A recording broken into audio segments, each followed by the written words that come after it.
আসসালামু আলাইকুম। Hi guys, আপনারা সবাই আশা করি ভালো আছেন।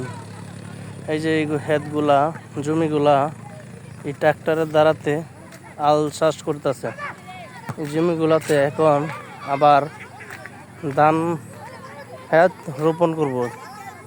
এই যে মানে একটা জমি এরকমভাবে সারিবদ্ধভাবে লাগাইব। হ্যাঁ, দেখা গেল এই ক্ষেতগুলা আবার শ্বাস দিয়া কৃষকে খুব মেহনত করে লাগাইব। কি করবো, লাগায় লিজিকের মালিক আল্লাহ।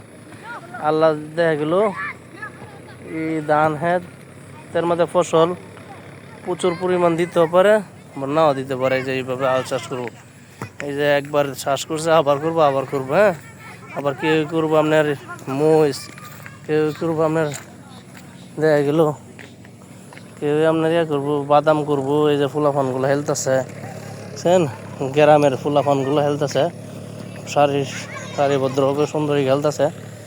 খেলাধুলা করলে দেখা গেলো ফুলাফানগুলো ঠিক থাকবো। হ্যাঁ, ফুলাফানগুলো ঠিক থাকবো। রাস্তা আমাদের গ্রামের রাস্তা। এই যে এগুলা যারা বিদেশে আছেন এরা তার এভাবে কৃষি কাজ করেন না মনে হয়। এ দেখেন আমাদের দেশে কি কষ্ট কৃষিকাজ।